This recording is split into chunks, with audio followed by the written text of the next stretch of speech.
Good morning, everybody. My name is Gabby. I am here with Sif, Lady Sif. This is her second week of board and train with us here at Paw Forward Dog Training. Sit. And what we're going to be working on today is a little bit of place behavior. Okay, we are outside this week, so a little bit more challenging compared to last week. Now, when you get her home free and you're working on place, you're going to work inside in a low distraction at first. Now, place is a great behavior. Yes, good girl, for your dog to know. Free, especially her, because she is a little bit of a jumper. She tends to get excited. She tends to jump up.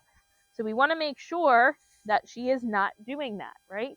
So we're going to give her a different behavior to do, like place. Instead, sit. Yes, good girl. And she's doing very well with it. But I do want to take a couple of steps back and show you how to start this at home. Okay, so when you get her in that different environment where she hasn't worked on this, it might be a little bit easier. Free. Now, we use the same things. Now, we did have a little bit of a distraction from the leaves blowing. You can see she got a little excited there. So what I'm going to do is I'm going to take a piece of food and I'm going to put it up to her nose and I'm going to lure her on. Yes, good girl. I'm going to mark with that word yes, and then I'm going to give that reinforcement. Free. And we're just going to do that over and over again. Yes. I'm not using that word place yet until she knows the behavior, okay? Free.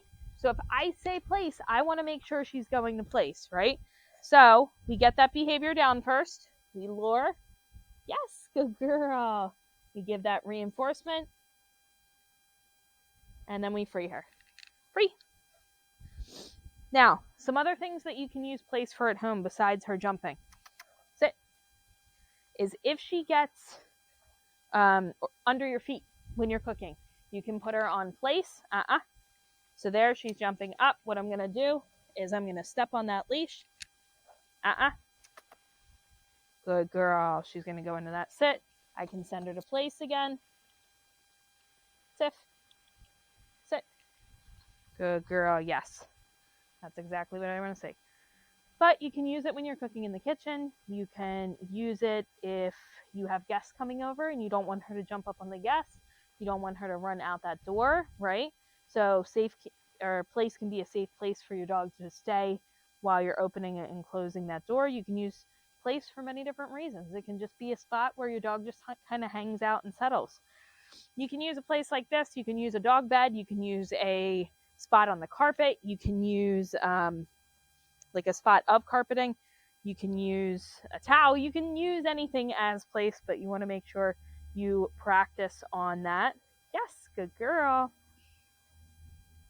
If you're using multiple different places throughout the house, that is fine, but practice on all of them. Free. Again, we use that word free to let her know she can get up, walk around. Now, what place looks like after you've been working on it is using a verbal and a hand signal. The hand signal is a flat hand sweeping towards place. You use that verbal. Sit. Good girl. Very nice. Yes. Free. And again, I'll show you that one more time. Place. So there she went to jump up. I'm not going to reinforce that. Free. We're going to try that again. So now she's getting overexcited to go on there. She knows that's where she's supposed to be going. Get that attention back. Place. Sit. Good girl. So keeping it all controlled. If she starts to get out of hand, if she starts to jump up, work on some different behaviors, some sits, some downs, get her refocused, work on some attention. If you need, utilize that leash as a maintenance tool to prevent her from jumping up. Step on that leash. If you don't have her on a leash, put her on a leash, okay? If she's still worked up, if she's still not able to focus, if she continues leash biting or jumping, put her away for a little bit of a break in her crate, get her back out and try again. Free. Again, when you get her home and you start working on this, work on this inside, low distraction, nothing really going on at first. If she starts to get worked up, mixing it up will tend to help her. If you do a couple of places, then you stop for a little bit, go and do some sits or downs or leave it or recall. That is going to help her, good girl, to stay focused and not get bored, okay? Because she is still young, she is still a puppy. Free, but she is doing very well. Let's do one more. Place, sit. And this is pretty hard because it is outside. There are distractions out here, different smells, different things blowing around, leaves. So she's doing an excellent job here. You guys have any questions at all, let us know in the comments below. She is a really cool dog, and she's doing great things, and she will continue to make progress. Free. Good girl.